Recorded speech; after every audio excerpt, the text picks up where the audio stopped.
Jim Kimmel vs. Trump, the late-night monologue that became a free speech flashpoint. When comedy meets power. The return of Jimmy Kimmel to late-night television was no ordinary comeback. After a week-long suspension by ABC and its parent company Disney, the host stepped back on stage not just to tell jokes but to defend a principle. Fighting back tears, he said of conservative activist Charlie Kirk's assassination, "It was never my intention to make light of the murder of a young man. I don't think there's anything funny about it." The apology was heartfelt, but Kimmel's real message soon followed. America's tradition of free speech was under assault. "This show is not important," he told viewers. "What is important is that we live in a country that allows us to have a show like this." That line set the tone for a monologue that was less entertainment and more manifesto, one that drew a sharp line between a comedian, a former president, a federal regulator, and one of the biggest media corporations in the world.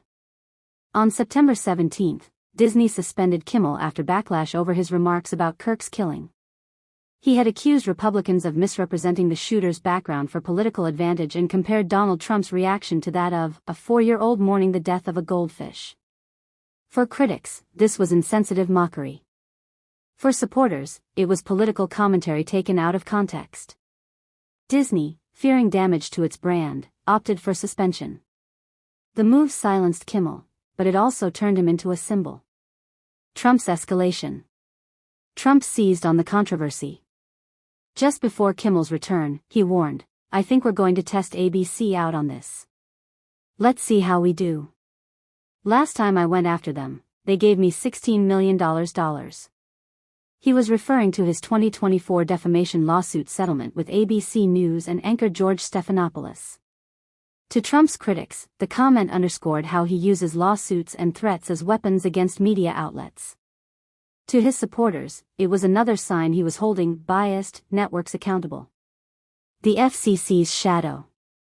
If Trump's comments raised eyebrows, the words of FCC Chair Brendan Carr raised alarms.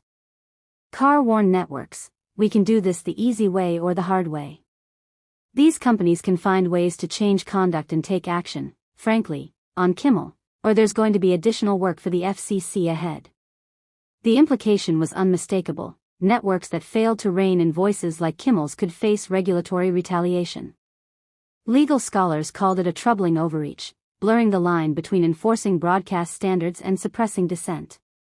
Kimmel himself called it un-American, arguing that government pressure to cancel shows crossed constitutional boundaries. Disney's balancing act. Disney's decision to suspend Kimmel, and then reinstate him, exposed the tension corporations face in polarized times. Kimmel thanked the company for putting him back on air but criticized the suspension as unjust. "That unjustly puts them at risk," he said. For Disney, the episode underscored the difficulty of protecting talent while safeguarding its family-friendly brand and massive business interests.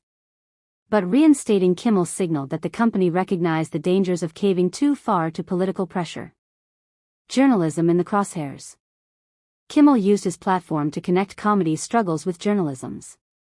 He accused Trump of wanting to pick and choose what the news is.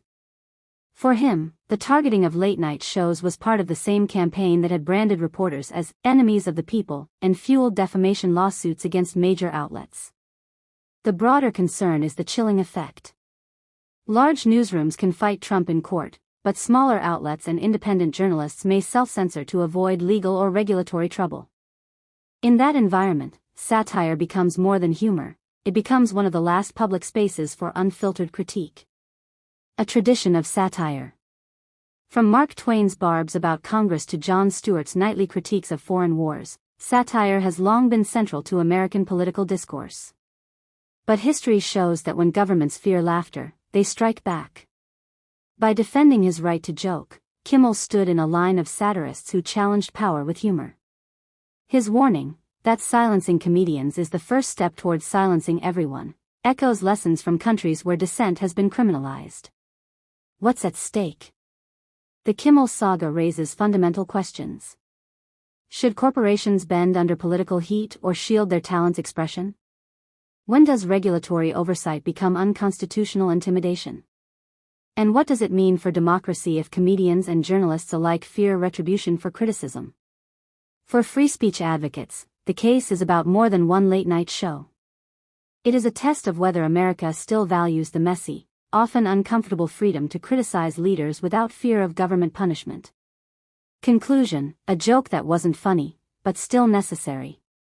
Kimmel ended his comeback monologue by thanking viewers and colleagues but also by issuing a warning. They want to muzzle comedians because they can't handle criticism.